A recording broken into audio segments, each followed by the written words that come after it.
Hello, this is the ICDL Advanced Qualification for Spreadsheet software using Excel, and the version is going to be 2016 with the demonstrations.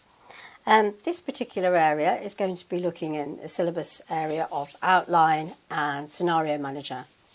So these are little features and tools that you can use within spreadsheets.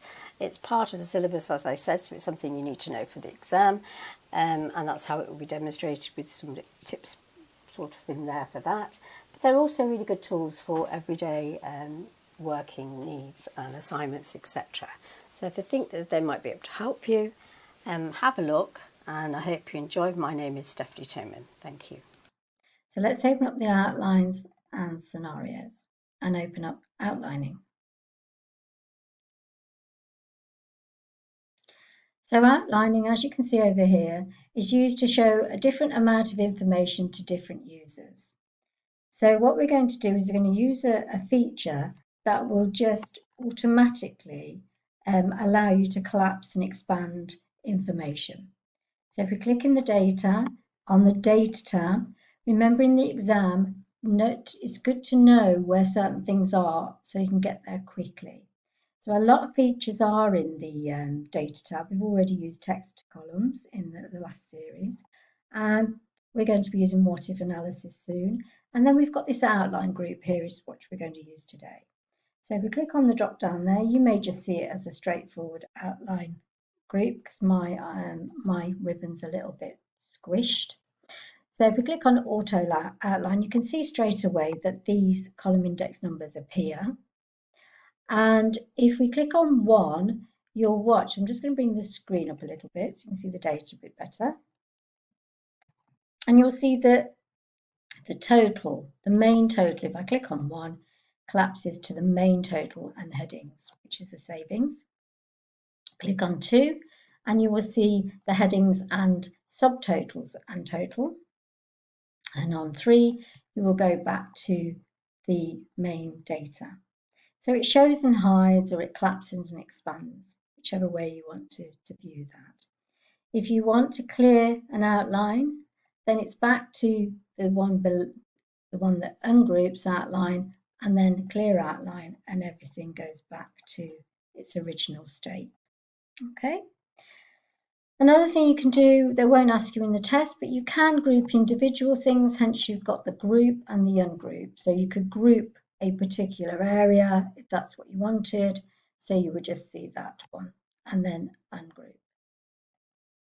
Okay, so that's outlines, not a lot to it. I've put a few sheets in just to help with revision, but I don't think you'll have too much trouble with that one.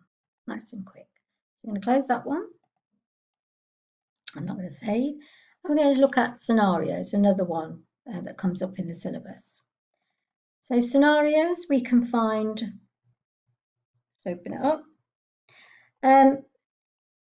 It's a model, a certain key input values are carried to see the effect of a resulting solution. So it's a what if you like. What if I do this, what happens to the profit?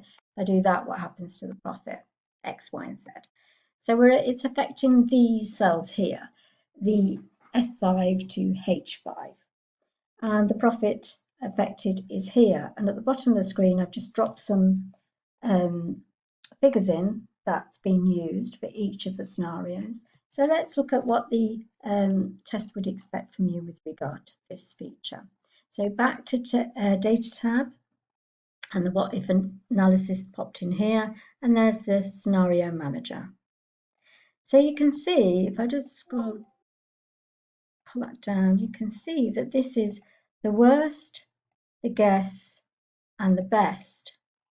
I'll just close that a minute and scroll down so you can see. So I've got these highlighted and coming down, and you can see that this is what's gone into each of these what if analysis. So if we click in the worst and click on edit, we can see where it's applying to. Okay, and then it comes up with the figures that have been inputted into that. If we go in the guess, we go into edit and OK again, and we can see what figures are in there. These can be changed, so they could be edited.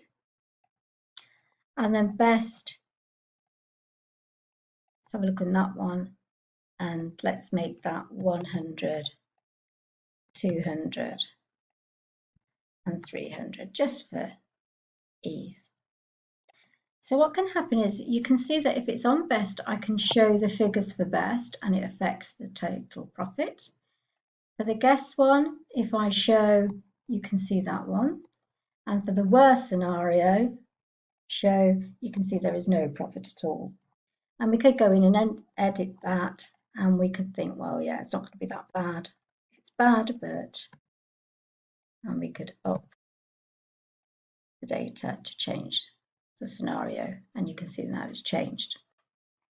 The other thing you can do for the syllabus, what's expected of you, and for the exam, is to delete one of these or two of these, whatever they ask you to do. So you would select guess, delete, and it's gone.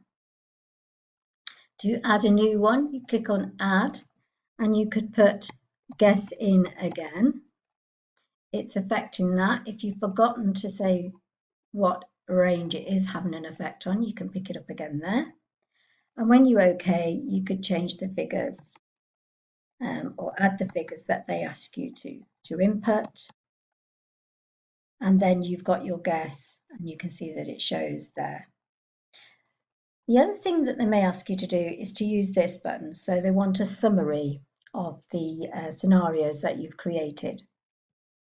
So if you click on the summary, and it's affecting the profit, which is correct, click on OK, and the summary gets dropped in front of the sheet that you're using automatically, and it shows each of the scenarios that you've created. So that's the what if analysis, the scenario manager. Quite straightforward, but just remember it's the one that you're going to be using if they ask you and where it is. Okay, so I'm just going to stop that one and don't save.